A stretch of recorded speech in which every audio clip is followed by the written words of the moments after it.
나는 여호와로 인하여 감사하리라는 제목으로 말씀을 전하려고 합니다. 여러분 그렇게 생각해 보셨나요? 감사는 선택입니다. 감사는 선택입니다. 보통 우리는 감사할 이유가 있고 감사할 내용이 생기면은 감사하는 것으로 생각하고 반응을 하지만 성경은 다르게 말합니다. 데살로니가 전서 5장 17절에 16절에 범사에 감사하라고 말씀을 합니다. 왜냐하면 범사에 감사할 때 그리스도 예수 안에서 너희를 향하신 하나님의 뜻을 알게 되기 때문이지. 여러분 범사에 감사한다는 것은 그리 아니하실지라도 감사를 드린다 이 말이 포함되어 있는 것입니다. 그리 아니하실지라도 내 목숨이 끊어진다 할지라도 이러한 감사는 우리가 의지적으로 선택하지 않으면 할 수가 없는 거예요. 그런 의미에서 오늘 추수감사주일을 맞이하여 나는 여호와로 인하여 감사하리라 이 말씀을 우리가 깊이 묵상하고 싶은 것입니다. 여러분 구약성경의 하나님의 사람 다니엘은 이스라엘 역사 가운데 너무나도 귀한 역할을 감당했던 인물이었습니다. 왜냐하면 그 유다의 나라가 완전히 망하고 바벨론 나라로 이렇게 포로로 끌려가면서 그때부터 10대의 다니엘이 등장하게 되는데 그로부터 70년 이후까지 이스라엘의 그 역사를 보면 꼭 필요한 자리에 항상 다니엘이 있었다는 것입니다. 이 바벨론의 총리로 있었고 그 다음에 메대 왕국의 총리로 있었고 그 다음에 페르시아 왕국의 총리로 다니엘은 보니까 세 나라의 왕을 섬기게 되었던 것입니다. 참 놀랍지요. 정권이 바뀌면 신하와 총리로부터 제거를 하는데 다니엘은 성령과 은혜가 충만한 자였기 때문에 이방 나라의 왕들은 그를 제거할 수가 없었고 도리어 이 다니엘을 총리의 자리에 앉혀놓는 것이 자신들에게 유익했던 것입니다. 그리고 하나님께서는 그 나라를 통하여서 이스라엘의 역사를 어떻게 주관하시고 나중에 예수 그리스도를 어떻게 이 땅에 오게 하셨는지 이 구약의 성경 역사를 보면 다니엘의 역할이 너무나도 귀했다는 것입니다. 그렇다면 다니엘의 영성은 어떠한 영성이었고 어떠한 신앙의 사람이었습니까? 이것을 우리에게 잘 보여주는 말씀이 있는데 다니엘서 6장 10절의 말씀이 되겠습니다. 보세요. 다니엘이 이 조소에 왕의 어인이 지킨 것을 알고도 자기 집에 돌아가서는 그 방에 예루살렘으로 향하여 열린 창에서 전에 행하던 대로 하루 3번씩 무릎을 꿇고 기도하며 그 하나님께 감사하였다. 여러분 이 말씀의 문맥을 보세요. 다니엘이 이 조서의 왕의 그 어인이 지킨 것을 알고도 이 문맥에 무슨 일이 있었는가 보니까 다니엘을 질투하는 신하와 고관들이 많았습니다. 다른 나라에서 이렇게 포로로 잡혀온 다니엘이 뭔데 어떻게 저렇게 왕의 절대적인 신뢰를 받는 총리인가 하면서 음모를 꾸미게 되는데 결국 다니엘을 끌어내기 위해서는 그의 신앙 외에는 없었기 때문에 그들이 다리오 왕에게 찾아가서 이러한 국법을 내리도록 설득을 하지요. 그 내용은 왕 외에 다른 어떠한 신에게나 다른 사람에게 구하거나 기도하는 자들은 즉시로 사자굴에 집어넣는다. 즉 죽인다는 그 말이죠. 그 왕의 조서가 결국 고관들과 신하들의 계략에 넘어가고 맙니다. 다리오 왕이 늘 이 다니엘을 참 좋아했고 사랑했지만 조서에다가 인장을 찍고 법으로 만들었기 때문에 왕도 어떻게 돌이킬 수 없는 그 함정에 빠지게 되었던 것입니다. 이로 말미암아 다니엘이 계속 기도를 하면은 어떻게 되겠습니까? 사자굴에 집어넣을 수밖에 없는 그 무렵에 다니엘이 어떻게 했다고 성경은 다니엘 6장 10절을 통해서 어떻게 우리에게 증거하고 있습니까? 항상 그가 했듯이 윗방에 올라가 예루살렘으로 향한 창문을 열고 그리고 전에 하던 대로 하루 3번씩 무릎을 꿇고 기도하였고 더욱 하나님께 감사하였더라. 그러니까 다니엘의 영성은 보니까 감사드리는 영성이었구나라는 것을 압니다. 의지적으로 감사를 선택을 했구나. 사실 여러분 환경을 보면 감사할 내용이 있습니까? 하나도 없습니다. 도리어 함정에 빠졌어요. 그렇게 하나님을 충성되게 신실되게 섬겼는데 돌아온 것은 무엇이었습니까? 그 고관들의 괴락에 빠져서 자신이 죽게 된 상황이에요. 그러니 감사할 내용이나 이유가 전혀 없어요. 전혀 없어요. 그런데도 그것을 다 알면서도 다니엘은 하루 3번씩 예루살렘을 향해 기도하면서 감사를 드렸는데 이게 다니엘의 위대한 신앙의 고백이다. 그 말씀. 오늘 본문에서도 하박국 선지자의 결론이 되는 말씀을 보았는데 하박국이 1장부터 3장까지입니다. 이 3장 처음에는 회의와 불신으로 가득했던 이 하박국의 외침이 3장에 가서는 오늘 우리가 고백했던 대로 얼마나 어떻게 시작이 됩니까? 우리가 보았던 하박국 17장 3장 17절의 말씀을 다시 봅니다. 비록 무화과 나무가 무성하지 못하며 포도나무에 열매가 없으며 감람나무에 소출이 없으며 밭에 먹을 것이 없으며 우리의 양이 없으며 외양간에 소가 없을지라 나는 여호와로 말미암아 즐거워하며 나의 구원의 하나님으로 말미암아 기뻐하리라. 그러니까 구원의 하나님을 찬양하고 감사하는 하박국 선지자의 모습을 보게 되지. 하박국 선지자의 선언은 무엇이었습니까? 첫 17절에 비록 아무것도 없을지라도 그거예요. 여러분 한번 생각해 보세요. 무화과 나무가 무성하지 못하고 포도나무에 열매가 없고 우리의 양이 없고 소양간에 외양간에 소가 없으면 어떤 상황입니까? 쫄딱 망한 거예요. 다 탕제는 아무것도 없는 것입니다. 그 당시 이스라엘 나라는 하나님을 떠났기에 하나님의 진노하신 가운데 망하는 가운데 있었고 그 이방의 나라들 적들은 흥왕을 했습니다. 그래서 하박국 선지자는 하나님 꼭 이렇게 해야 합니까? 언제까지 이래야 합니까? 언제까지 우리가 이렇게 참아야 됩니까? 이런 식으로 하나님께 계속 불평과 불만이 담긴 기도를 올려드리다가 결국에 가서는 감사의 고백으로 3장에 가서는 감사의 고백으로 바뀌게 되는 것을 보게 됩니다. 그러니까 뭘 보냐면 상황은 전혀 바뀌지 않았어요. 환경은 여전히 어려운 상황이에요. 그런데 감사를 선택했다는 것입니다. 이게 오늘의 말씀이 되는 것입니다. 사실 감사할 내용이 있으면은 감사하는 것은 당연한 것인데 감사할 내용이 없을지라도 쫄딱 망했을지라도 앞이 캄캄할지라도 앞에 희망이 전혀 안 보일지라도 감사를 의지적으로 선택해야 된다는 것을 오늘 우리가 깊이 묵상하고 싶은 것입니다. 상황이나 환경을 보면 아무런 감사의 내용이 없지만 그럼에도 불구하고 감사할 내용이 충분히 있다는 것입니다. 왜 그럴까요? 무엇이 그로 하여금 감사하게 하는 것입니까? 오늘 말씀의 제목대로 하나님 때문에 다른 거 없습니다. 하나님 때문에 우리는 감사할 수가 있다 그 말씀이라는 것입니다. 만약 하나님이 안 계신 세상이라면 세상이 전부가 다 되겠지요. 그 세상 안에 내가 잘 되면 감사하고 잘 안 되면 좌절과 불안뿐이라는 것입니다.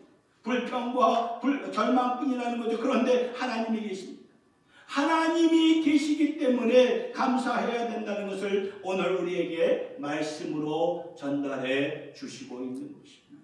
그 하나님이 어떠한 하나님이신가? 이것을 보면서 맞구나. 그 하나님이 계시기에 우리가 감사할 수 있는 것입니다. 우리가 마음속으로 결단하게 되는데요. 오늘 하박국 선지자 이 고백을 통해서 세 가지를 좀 나누면 참 좋겠습니다. 이걸 우리의 마음판에 좀 새겼으면 좋겠습니다. 감사를 선택하며 살 수 있는 이유는 이것입니다. 그는 나의 여호와 하나님이시기 때문에 우리는 감사를 선택하며 살 수 있게 된다는 것입니다. 오늘 본문 17절의 말씀을 보니까 비록 이러하지만 그런데 18절을 보니까 나는 여호와로 말미암아 즐거워하리니 이렇게 나와 있어요. 여러분 18절에 나는 여호와로 말미암아 여호와라는 이 단어는 하나님이 당신의 백성들에게 주신 인격 우리가 아셔야 된다는 것입니다. 하나님, 그러면 일반적인 개념을 뜻하는 것입니다. 하나님을 안 믿는 자들도 우리가 애국가의 동해물과 백두산이 마르고 닳도록 하느님이 보호하사, 이런 식으로 하나님을 일반적으로 부르는데, 그러나 당신의 백성들에게는, 자신의 백성들에게는 일반적인 개념이 아니라 언약의 이름, 인격적으로 부를 수 있는 이름이 바로 여호와, 저호바라는 야훼의 하나님이 되신다, 그 말이에요. 야훼라는 것은 히브리어 말로 여호와라는 뜻입니다. 개념이 아니라 언약의 이름, 인격적으로 부를 수 있는 이름이 바로 여호와예요. 하박국 선지자가 그 이름을 부르면서 지금 감사의 고백을 드렸던 것을 우리가 기억해야 된다는 것입니다. 비록 이러할지라도 내가 감사하는 이유는 그가 나의 여호와 하나님이 되시기 때문입니다. 다시 말씀드립니다. 하나님이 안 계신다면 상황이 전부가 됩니다. 우리는 상황과 환경의 지배를 받는 자들이 되죠. 한 나라에 전쟁이 터지면 전쟁의 피해를 받을 수밖에 없고, 그 나라에 전염병이 돌면은 나도 전염병에 걸려 죽을 수도 있는 것이고, 환경이 전부가 다입니다. 그러나 환경 위에, 형편 위에 계신 하나님이 나의 주, 나의 하나님 여호와가 되신다면 판은 달라진 거예요. 그림은 달라진다, 그 말이에요. 환경이 전부라면 어려운 환경, 힘든 상황, 캄캄한 내일 이꼴 절망과 좌절감밖에 없을 것입니다. 그런데 여호와 하나님이 그 그림 안으로 들어오십니다. 절망스러운 상황, 어려운 상황, 힘든 주위에 아무것도 안 보이는 그런 내일, 거기서 끝이 아니라 플러스가 하나가 더 있습니다. 그게 바로 무엇입니까? 바로 여호와 하나님, 나의 주 하나님 아버지가 되신다는 것입니다. 그러면 좌절감이 아니라 소망으로 바뀌어진다는 그 말씀. 그 안에 소망이 있고 희망이 있고 감사가 있고 감격이 있습니다. 살 수 있는 길이 있다는 말씀입니다. 우리가 잘 아는 찬송가, 주 안에 있는 나에게 딴 근심이 있어 십자가 밑에 나가 내 짐을 풀었네. 주님을 찬송하면서 할렐루야 할렐루야, 내 앞길 멀고 험해도 나 주님만 따라가리. 맞습니까? 이 고백, 이게 맞습니까? 맞으면 아멘 해보십시오. 아멘. 내 앞길 멀고 험해도 주님만 따라가리. 여러분, 구약시대에 살았던 성도들이 이 정도로 고백하고 이러한 상황 속에서도 감사를 드렸다면, 오늘 신약시대에 살고 있는 우리들은 더 말할 필요가 없는 것입니다. 왜냐하면 구약시대의 성도들은 인격적인 하나님의 이름을 부르면서 나의 주, 나의 하나님이라고 불렀다. 신약시대에 살고 있는 저와 여러분들은 나의 주, 나의 하나님을 넘어가지고 그분 예수를 가리켜서 로마서 8장 15절의 말씀, 아빠, 아버지라고 우리가 부를 수가 있게 되는 것입니다.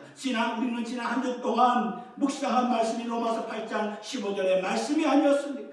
새벽 기도에 나오신 성도님들이나 집에서, 가정에서, 그런 직장에서, 사업터에서 묵상하신 분들은 이 말씀을 묵상하셨을 거예요. 로마서 8장 15절의 말씀, 나의 주, 나의 하나님이 이제는 나의 아빠, 아버지가 되셨다, 그 말씀이라는 것입니다. 놀라운 말씀입니다. 왜 그럴까요? 우리가 예수 안에서 무서워하는 종의 영을 받지 않고 이제는 양자라고 불러주셨기 때문에 우리가 하나님을 가리켜서 아빠, 아버지라고 부를 수가 있는 것이라는 것입니다. 요한복음 1장 12절의 말씀, 우리가 잘 아는 말씀입니다. 우리 한번 다 같이 읽도록 하겠습니다. 시작. 너희는 다시 무서워하는 종의 영을 받지 아니하고 양자의 영을 받았으므로 우리가 아빠, 아버지라고 부르짖느니라. 여러분, 이게 로마서 8장 15절의 말씀인데, 요한복음 1장 12절의 말씀 같이 한번 읽겠습니다. 시작. 영접하는 자, 곧 그 이름을 믿는 자들에게는 하나님의 자녀가 되는 권세를 주셨으니. 보셨지요? 예수님을 영접하는 자, 그를 믿는 자들에게는 하나님의 자녀가 되는 권세를 주셨다는 것입니다. 어떠한 명분이나 자격을 주신 그 정도가 아니라 자녀가 되는 하나님의 권세를 주셨다는 거예요. 자녀의 권세를 하나님께서 주셨으니 누가 그 권세를 취소할 수 있겠느냐 그 말이에요. 우리가 하나님의 자녀됨을 취소할 자 아무도 없다는 말씀입니다. 예수 안에서 우리가 이렇게 바뀌게 되었다 그 말씀입니다. 아멘. 그를 영접하는 자 믿는 자들은 하나님의 자녀가 되는 권세를 받아서 아빠 아버지라고 우리가 부르게 되죠. 그러니 삶에서 부딪히는 상황이나 환경이 다가 될 수가 없다는 것입니다. 내 앞길 멀고 험해도 나 주님만 따라가네. 아멘. 제가 어렸을 때 아마 여러분들도 다 어렸을 때에 그 시장거리나 역전에서 또는 고속버스 터미널에서 부모의 손을 놓쳐서 길을 잃어버린 그런 뉴스를 많이 들었을 것입니다. 그래가지고 부모를 못 찾아가지고 이런 각 나라로 이렇게 살기 좋은 나라로 입양이 되고 나중에 세월이 흘러 내 부모를 찾습니다라는 그런 TV의 프로그램을 여러분들 보신 적이 있을 것입니다. 그런 기억이 나는데 그때는 우리가 부모의 손을 놓치면 끝나는 거예요.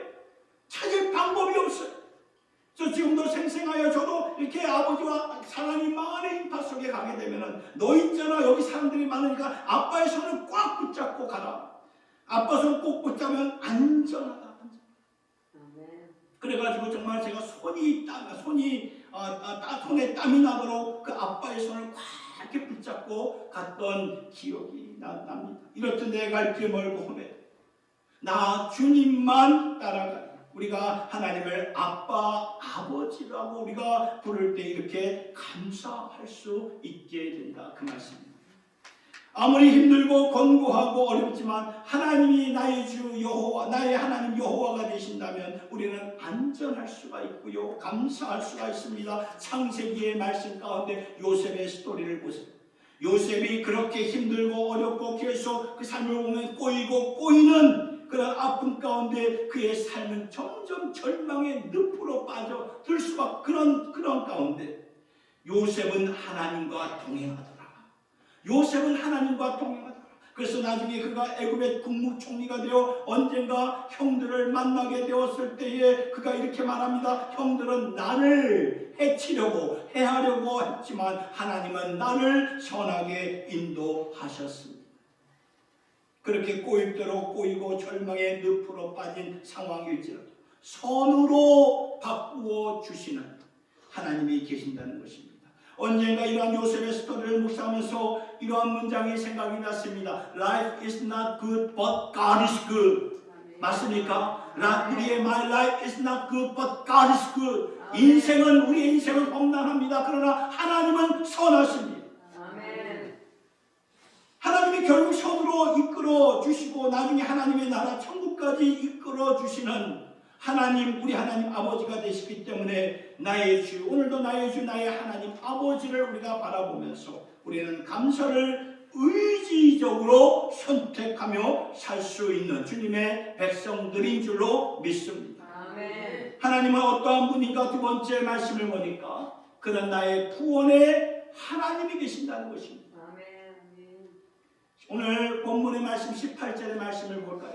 나는 여호와로 말미암아 즐거워하며 나의 구원의 하나님으로 말미암아 기뻐하며. 구원의 하나님으로 말미암아. 여러분 이 구원, salvation이죠. 구원이라는 것을 생각해 보니까 결국에는 내가 구원 받았는가 안 받았는가 이것이 전부라는 거예요. 이게 전부예요. 결국 우리가 인생을 다 살고 나면 우리 인생이 정말 빠르지 않습니까? 2025년도 엊그제 시작한 건데 벌써 지금 이제 다 끝날 자락에 마무리할 자락에 와 있지 않습니까?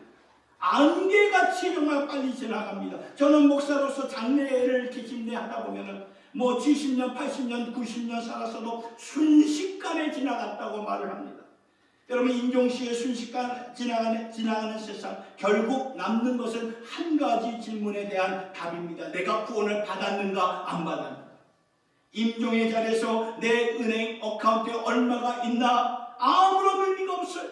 임종의 자리에서 내가 어떠한 어떠한 명예가 내게 주어졌는가, 어떠한 권세의 자리가 주어졌고 학벌의 끈은 얼마나 긴가 아무런 소용이 없고 한 가지만 남아요. 구원 받았는가 받지 못했는가. 저 본향에 저 천국에 내가 들어갈 수 있는가 못 들어가는 것인가 이것만 남는다는 것입니다. 아멘. 그래서 생각해보면 우리의 모든 감사의 조건 가운데 우리가 예수 안에서 구원을 받았다면 예수 안에서 구원을 받았다면 이것처럼 기쁘고 감사할 내용이 없다 그 말씀이라는 거예요. 아멘. 그래서 성경을 보면 하나님이 우리를 구원으로 인도하셨다고 분명히 말씀합니다. 여러분 우리가 우리 자신을 어떻게 구원할 수 있습니까? 사람이 구원을 어떻게 얻어낼 수 있겠습니까? 도덕으로, 선으로, 종교로 얻어낼 수 있습니까? 아니에요. 성경은 분명히 말합니다. 로마서 3장 10절의 말씀 뭐라고 말합니까? 기록된 바 의인은 없나니 하나도 없다고 말씀하고 있어요. 하나님의 눈에 의인은 한 사람도 없어요. 한 사람도 없어요. 우리의 눈에는 상대적으로 보는 경향이 너무나 많아요. 우리의 눈에는 상대적으로 봅니다. 이 사람과 저 사람과 비교해 볼 때 나는 좀 이렇게 의롭지 않나, 나는 좀 선하지 않나 이렇게 말합니다. 상대적이에요. 그러나 하나님의 눈에는 절대적이라는 거예요. 절대적. 하나님의 절대적인 기준 앞에 누가 의롭다고 말할 수 있겠습니까? 아무도 없어요. 의로운 자 아무도 없다 그 말씀입니다. 그러니까 하나님 앞에서 우리가 어떻게 구원을 받으며 어떻게 의인이 될 수 있겠느냐 그 말이에요. 그래서 성경은 말합니다. 로마서 3장 21절에 이렇게 말해요. 이제는 율법 외에 하나님의 한 의가 나타났으니 율법과 선지자들에게 증거를 받을 것이라. 율법을 지키면서 종교적인 열심으로 의롭게 될 자 아무도 없다는 것을 말씀하시는 것입니다. 그래서 이제는 하나님의 다른 의가 나타나야 하는데 율법이나 종교나 사람들의 도덕이 아닌 다른 한 가지 하나님의 의가 나타나야 되는데 그 의가 무엇입니까? 22절에서 우리에게 알려주십니다. 곧 예수 그리스도를 믿음으로 말미암아요. 모든 믿는 자에게 미치는 하나님의 의니 차별이 없는 곧 예수 그리스도를 믿음으로 말미암아 하나님의 의가 이렇게 주어진다는 것입니다. 우리의 힘과 노력으로 우리의 종교적인 열심으로 이뤄낼 수 없는 하나님의 의를 이제는 하나님께서 어떻게 주셨는가? 당신의 외아들 독생자 예수 그리스도를 믿는 모든 자들에게 하나님께서 거둬주시고 입혀주시고 적용해 주신다 그 말씀입니다. 그래서 로마서 3장 23절과 24절에 이렇게 말을 하죠. 모든 사람이 죄를 범하였음에 하나님의 영광에 이르지 못하더니 그리스도 예수 안에 있는 속량 구속으로 말미암아 하나님의 은혜로 값없이 의롭다 하심을 얻은 자가 되었느니라. 아멘입니까? 아멘. 저와 여러분들을 비롯하여 모든 사람이 죄를 범하였음에 하나님의 영광에 이르지 못해서 구원을 받을 수가 없었는데 그런데 하나님이 주신 또 다른 의는 그리스도 예수 안에 있는 구속, 속량으로 말미암아 이것은 바로 십자가 보혈의 공로를 말해주는 것입니다. 아멘. 예수님이 우리 죄를 짊어지시고 십자가에 달려 죽으셨을 때 그 십자가의 보혈로 말미암아 그 대가로 말미암아 그를 예수를 믿는 자들에게는 구속의 은혜를 입혀주셔서 값없이 의롭다 하심을 얻은 자가 되었다고 말씀은 분명히 우리에게 증거하고 있는 것입니다. 무슨 말씀이지 아시나요? 우리가 우리 자신을 구원할 수 없어요. 우리 자신 절대로 구원할 수 없어요. 하나님께서 당신의 아들 예수를 믿는 믿음으로 우리를 구원받게 하신 것이라고 성경은 분명히 말씀하고 있는 것입니다. 이게 하나님의 구원이에요. 구약 시대에 살았던 백성들도 이것을 알았습니다. 이사야 53장 6절의 말씀을 보니까 우리는 다 양 같아서 그를 행하여 각기 제 길로 갔거늘 각기 제 길로 갔다. 무슨 말입니까? 죄악의 길로 갔다 그 말이에요. 각기 제 길로 갔다는 것은 죄악의 길로 갔다. 여호와께서 우리 모든 죄악을 그에게 당신의 어린 양 예수에게 담당시키셨도다. 그리고 그분의 의를 예수를 우리에게 담당시켜 주셨다 그 말씀. 그러니까 트랜스폼해서 옮겨주셨다 그 말이에요. 우리의 죄를 예수에게 적용시키고 그분의 의를 우리에게 입혀주신 이것이 하나님의 구원이라는 그 말씀이라는 것입니다. 아멘. 구약 시대도 동물 제사를 통해서 상징적으로 보여주시지 않았습니까? 그러나 신약 시대에 살고 있는 우리는 이제는 상징이 아니라 예수 그리스도를 통해서 직접 보여주셨어요. 이렇게 하나님이 우리를 구원해 주신 것이라면 확실한 구원, 영원한 구원이 아닙니까?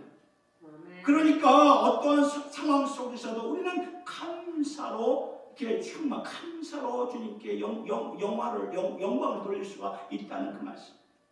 빨리 지나가는 세상 살이에 힘들고 어려울지라도 예수 안에서 영원한 삶, 그 그리스도 예수 안에서 주어지는 영원한 삶은 숫자가 없는 영원한 삶인데, 하나님께서 구원을 당신의 독생자로 입혀주시고 거둬주신 것이라면 우리는 어떠한 환경의 가운데 있다 할지라도 하나님의 구원으로 말미암아 항상 매 순간 감사를 선택하며 살 수 있는 줄로 믿습니다. 끝으로 어떤 하나님이시기에 감사를 선택하며 우리가 살아갈 수 있습니까?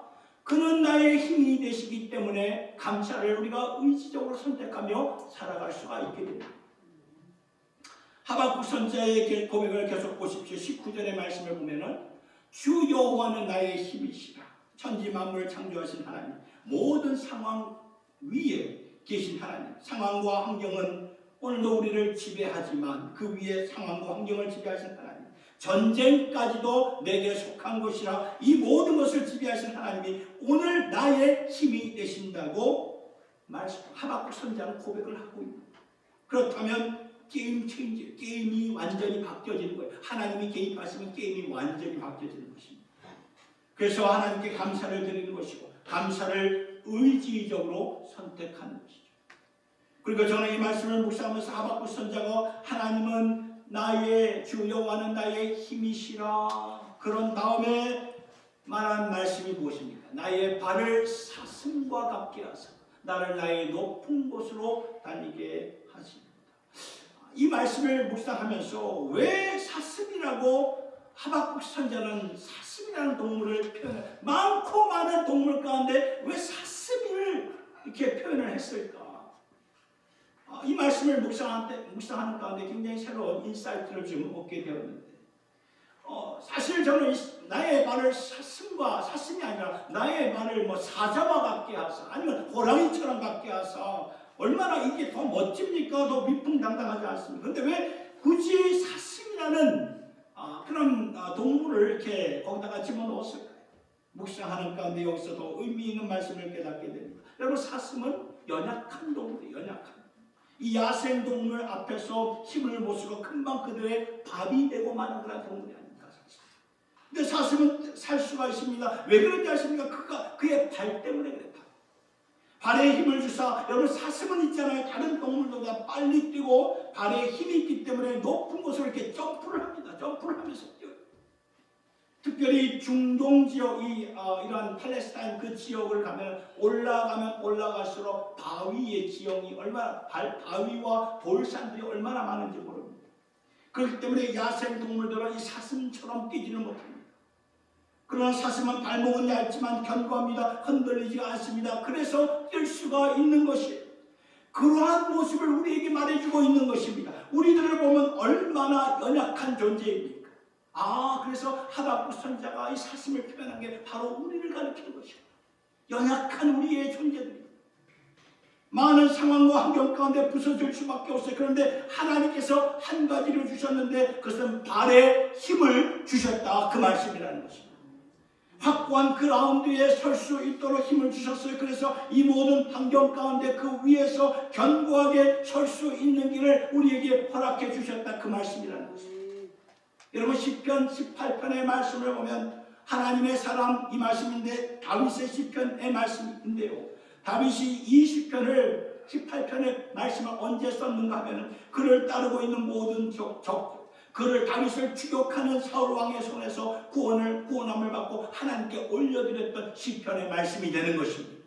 여러분, 다윗은 그 당시에 평범한 양치기의 그냥 청년이었습니다. 목동이었습니다. 그런데 사무엘 선지자를 통해서 이스라엘의 두 번째 왕, 차기의 왕으로 기름 부음을 받게 되죠.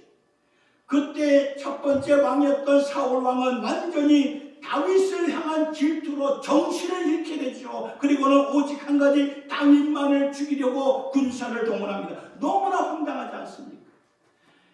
다윗 입장에서는 너무나 황당해. 본인이 내가 왕이 되겠습니다 자청한 것도 아닙니다. 어느 날 갑자기 사무엘 선지자가 와가지고 너는 차기 이스라엘 왕이 될 것이다 하면서 기름을 부으니까 그때부터 인생이 꼬여도 그렇게 꼬일 수가 없는 것이, 한 나라의 왕이 군대를 동원해서 그 자기를 추격할 때 얼마나 이 공포에, 얼마의 그 위태로움과 위험에 처해졌겠습니까?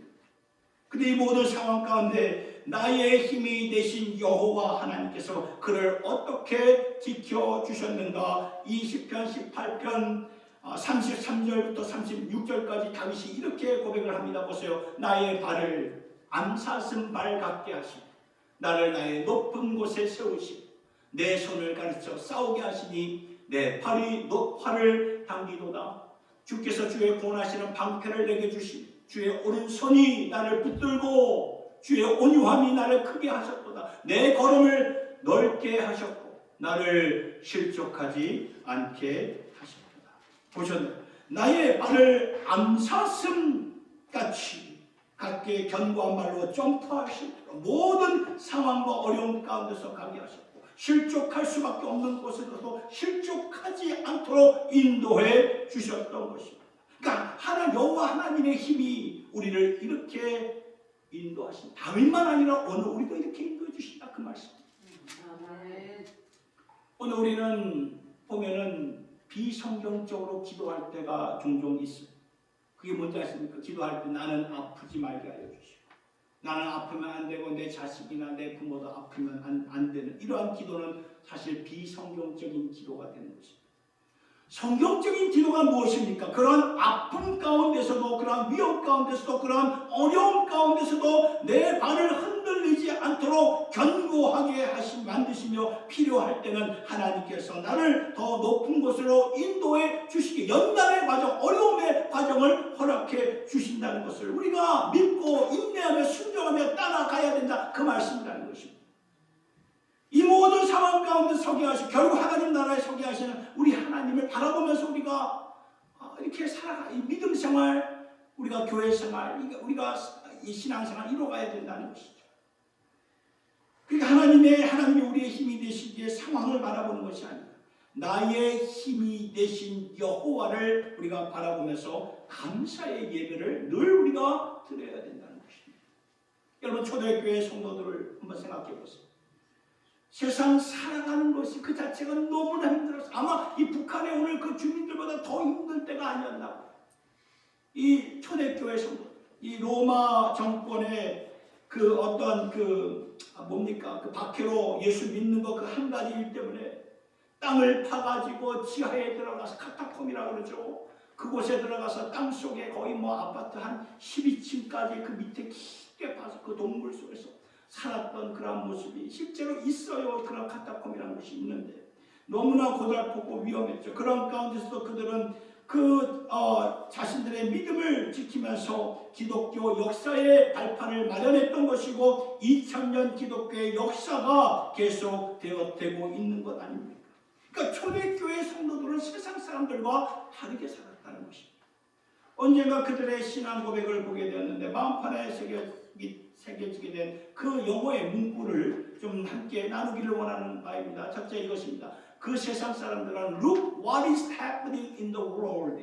무엇이 지금 세상에서 일어나고 있는 것인가? 세상이 지금 이렇게 되니 우리는 망하게 되었다. what에 주목을 하고 살았는데 그런데 초대교회 성도들은 다르게 주목했습니다. Look who has come into the world.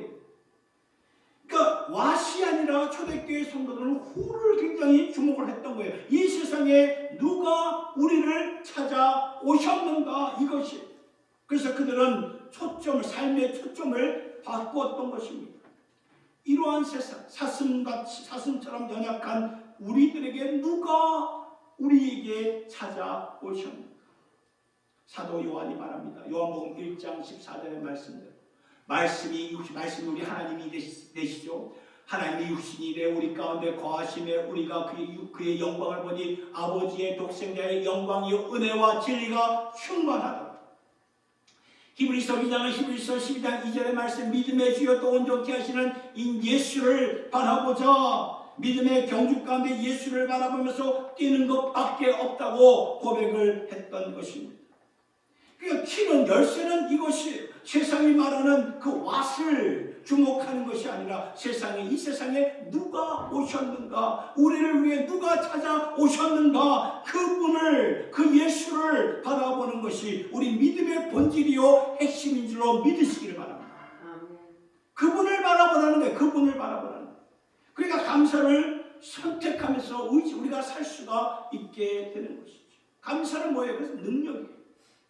감사는 영성이고 감사는 기적입니다. 우리가 감사할 때 기적이 일어납니다. 감사할 때 하나님께서 역사하시는 줄 믿으시기 바랍니다. 그래서 우리가 감사를 선택하는 이유가 여기에 있는 것입니다. 하나님 때문에. 그렇죠? 그는 나의 여호와, 그는 나의 하나님 아버지, 그는 나의 아빠 아버지, 그리고 그는 나의 구원자, 나의 힘이 되시는 분, 내 발을 견고하게 해주시고 오늘도 높은 곳으로 인도하시는 하나님이 되시기 때문에 우리는 의지적으로 감사를 선택하며 살 수 있는 줄로 믿습니다. 우리 함께 외치고 오늘 주신 말씀을 맺도록 하겠습니다. 함께 외치도록 하겠습니다. 나는 여호와로 인하여 감사하리라. 같이 우리 한 목소리로 같이 읽겠습니다. 시작. 나는 여호와로 인하여 감사하리라. 아멘. 주신 말씀을 생각하며 찬양 나의 힘이 되십니다. 나의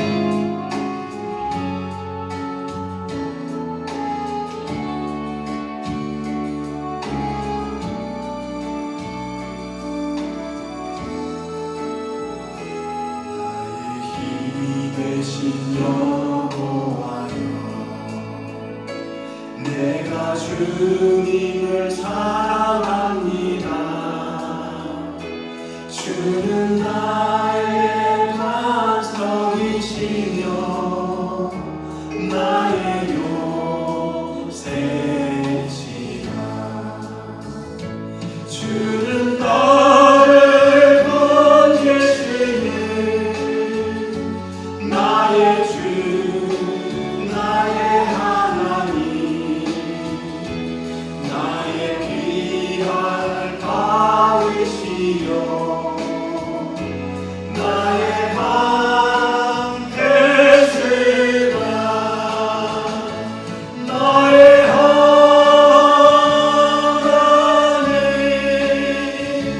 나의 하나님,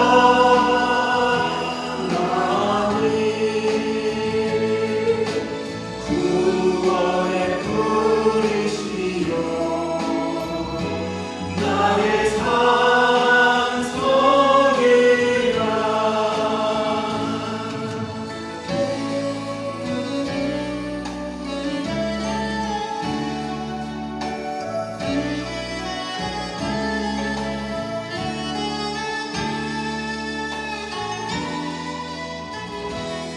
나의 생명이신 여호와여,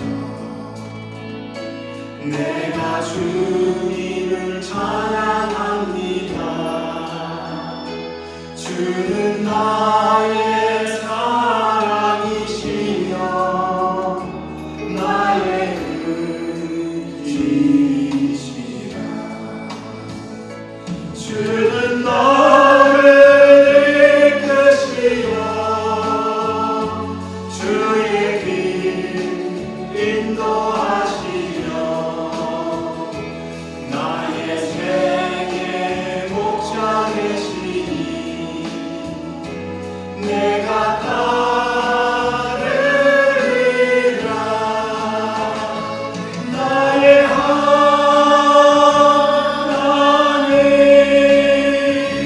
나의 하나님,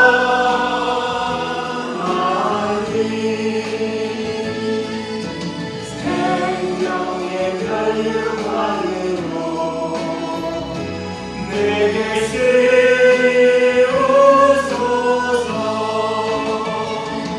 나의 하나님,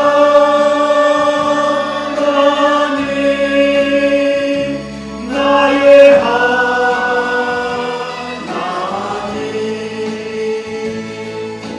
그는 나의 여호와,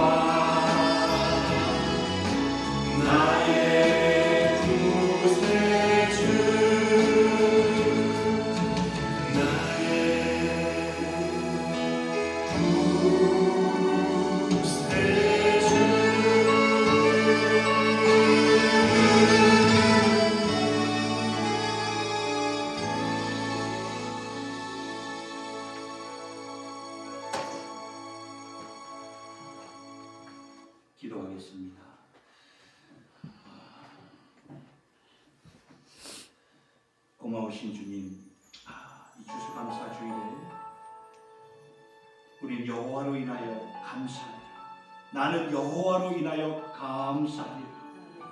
하나님 때문에 감사를 선택합니다. 감사할 수 없는 상황 가운데서도, 도저히 감사가 나오지 않는 환경 가운데서도 우리는 감사를 선택하려 합니다.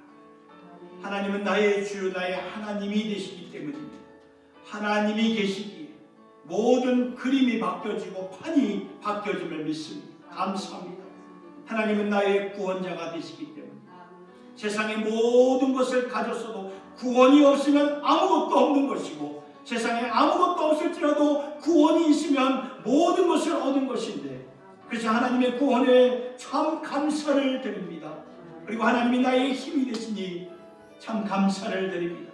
사슴처럼 연약한 우리들이지만, 두려움 가운데 살고 있는 우리들이지만, 우리의 발을 견고하게 하여 주시고 확고하게 하여 주시고 높은 곳으로 세워주시는 하나님이 나의 힘이 되어주시니 참 감사를 드립니다. 오늘 이 감사의 예배를 드리면서 가장 감사한 우리의 이유, 모든 감사의 그 중심이 되시는 우리 주 예수 그리스도를 바라보면서 예수님의 그 십자가 공로를 늘 우리가 기억하면서 살아가게 하여 주시옵소서. 더욱더 하나님의 은혜로 성령으로 충만케 하여 주시옵소서. 그래서 더욱더 감사로 하나님을 영화롭게 하는 주님의 자녀들 되게 하여 주시옵소서. 예수님의 이름으로 기도드리옵나이다. 아멘.